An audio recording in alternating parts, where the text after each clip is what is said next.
David Murathe is a man on a mission, and it's now clear that he has been tasked to achieve a particular objective, and that objective is to stop William Ruto from the presidency.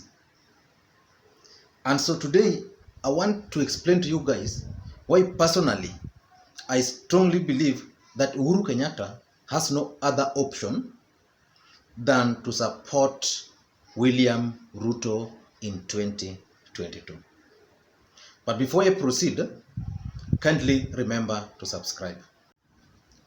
But before I explain to you why I think Uhuru Kenyatta must, underline the word must, support William Ruto in 2022, let me take you back a bit. Just before 2013 elections, William Ruto left ODM and Uhuru Kenyatta left PNU.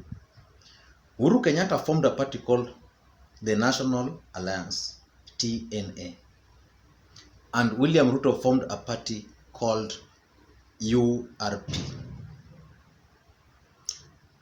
And the moment they started working together for the purpose of 2013 elections, they formed an alliance which was called Jubilee Alliance. Despite that, they maintained their individual parties. But after 2013 elections, just prior to 2017 elections, these guys merged these two parties. So in the process of merging these parties, Uhuru Kenyatta seconded two key people to Jubilee party now, the new party they formed after the merger. And the two key people, Uhuru people who were seconded to this party were David Murathe and Raphael Tuju. So those are the two guys who are representing Uhuru Kenyatta's interest in Jubilee party. So whenever you see these two individuals speaking, David Murathe and Raphael Tuju, know that they are speaking for one Uhuru Muigai Kenyatta. And Raphael Tuju has been very consistent in his messaging. He's consistently reminded Kenyans that 2022 politics should not be discussed now. And David Murathe has also been very consistent in his message that William Ruto should not be allowed to be the president of the Republic of Kenya. Remember, Uhuru Kenyatta started campaigning for 2017, his re-election, immediately after 2013. But now they are saying William Ruto should not campaign because it's premature. But the questions Kenyans are asking themselves is, what really changed?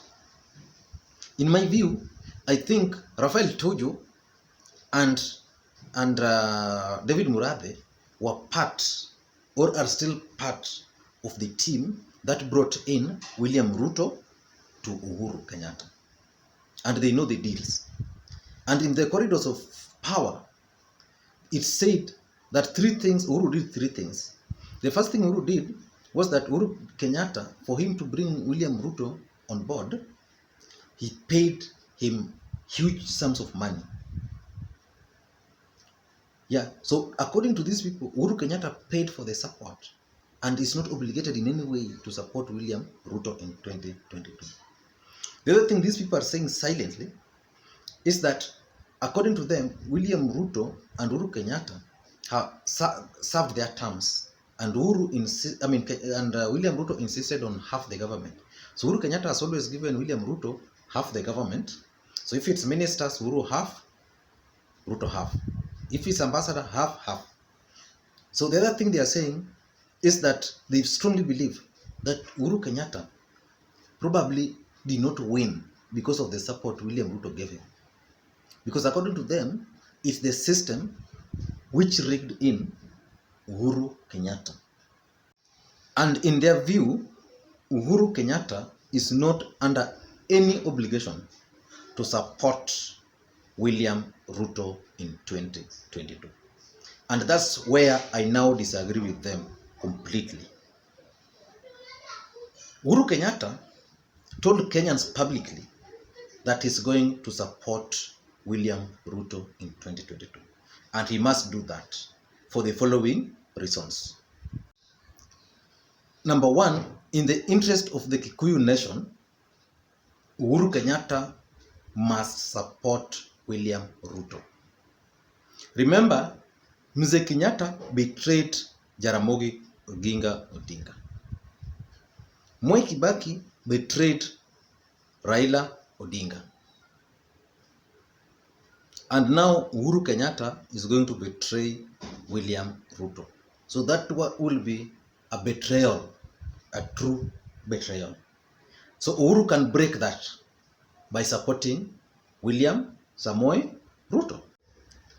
Number two, Kenyans have always said publicly and silently that the Kikuyu cannot support someone who is not one of their own. 2022 provides that opportunity, because if you ask me, I don't see any serious Kikuyu contesting for presidential election in 2022. But as usual, someone might run and these guys might take all their votes to him. So for them to get out of that branding, that they cannot support someone who is not one of their own, the Kikuyu must support William Samoei Ruto. Number three, also in my view, I think we must live by our words. William Ruto and Uhuru Kenyatta campaigned together, and they told the Kenyans they are going to rule this country for 20 years. And Kikuyu voters and Kalenjin voters bought this, and they voted for these guys. So basically what they did, they took this country as their personal property and divided how it's going to be ruled.